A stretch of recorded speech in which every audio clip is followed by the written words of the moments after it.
All right, let's take a look at this concept of adding color to your solos. This is a great exercise because it's good for chord study, but it's also going to give you access to more colorful tones and notes to add into your solo. So let's take a look at this. All right, so the concept here is really easy. We're just going to be using a roll, a very simple straight ahead roll, the forward reverse roll.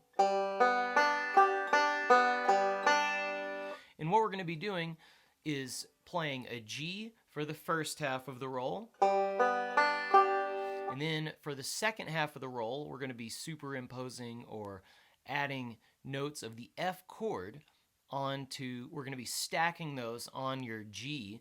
So it's going to have kind of a bluesy or a jazzy effect with the notes. So it's going to sound like this.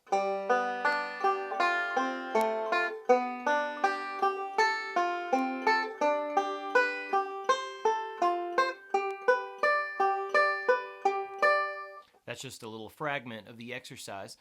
But what it really is going to do is it's going to have the effect of a passing chord going to a C. So we're going to be thinking of this as a 1 to a 4 as far as when we're going to create licks. That's how we're going to think of this concept, because let's take a look at the notes. The next thing you want to do is analyze the notes that you're dealing with here. So in the F, we're playing a G. Now when we stack the F on top of the G, we're going to end up with a flat 7 note, an F note. We're going to have a C note, which is going to be an 11. And then we're also going to have an A note. So that's going to be a 9. So we have a flat 7, a 9, and an 11 note. So we have it stretches out the chord a little bit. And it's really kind of got a G7 effect. So here's how we're going to do this. Let's just go through the exercise first. So we're doing a forward reverse roll, and the first half is going to be G, the open G. And now we're just going to put the F triad, stack that right on top of it for the second half of the roll. And now what we do is move that up to the G, F-shaped G, and then we start the roll. And then we're going to move that to the next F chord, the D-shaped F chord. Now we scoot that up to the D-shaped G. Now we're on our bar F. Now a whole step up for the bar G. And then we're going back to our high octave F. This is the F-shaped F. Then whole step up for G. And then the D-shaped F.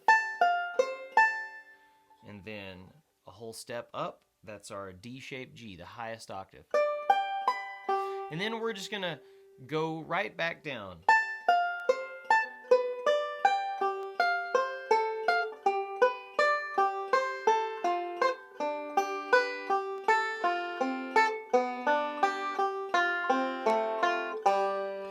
So it's a really good thing because it's also making you keep track of two separate inversions of chords, your G chord and your F chord. So it's kind of making you have to think a little bit more. But now let's take a look at our lick that we're going to do, because I'm going to show you kind of how to start just developing licks using something as simple as this. We're going to think of this is going to work for either 2 measures of G to C or 4 measures of G to C. That's really symmetrical chord progressions to start off with. So here's our first lick going from G to C. Oh, one more tip about this. On the tablature, it's going to say G, F, G, F, G, F. Now, that doesn't mean that's the chord progression. I'm just labeling the chords that we're using, but we're thinking of this just over the one chord, just to clear that up and make sure that you know that that's what we're doing, because we're using this as a G to a C lick. So here's a 2-measure G to C lick.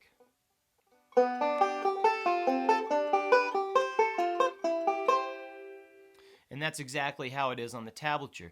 Now, to start to expand with this, you just want to start making licks up, starting on any of your G inversions, and then make that work itself into a C chord. What I just did there was start this lick on the F-shaped G, and then I played 1/2 a roll, forward reverse. Then I jumped into my F-shape or D-shape F chord, whole step up to G, jumped onto my bar, and then landed right on the nearest C.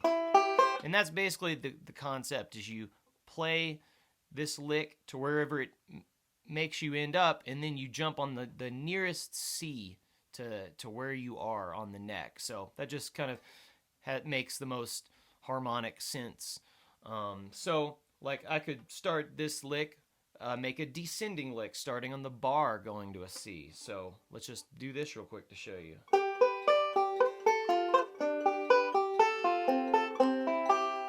So that ended up on the bar C at the 5th fret.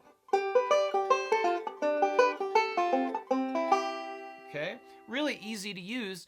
It's just a great exercise because it's a great chord study. It's making you have to think of two chord inversions at the same time. Let's look at another one real quick. Let's start on our D shape G and go up and see where that leads us for a 2-measure G lick.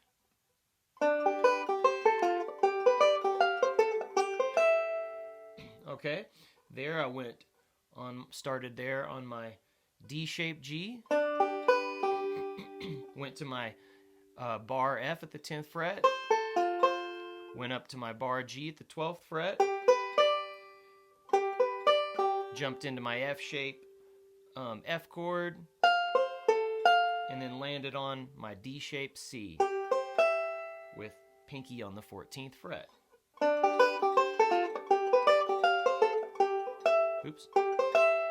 So anyway, very straight ahead exercise, but it's really helped me a lot.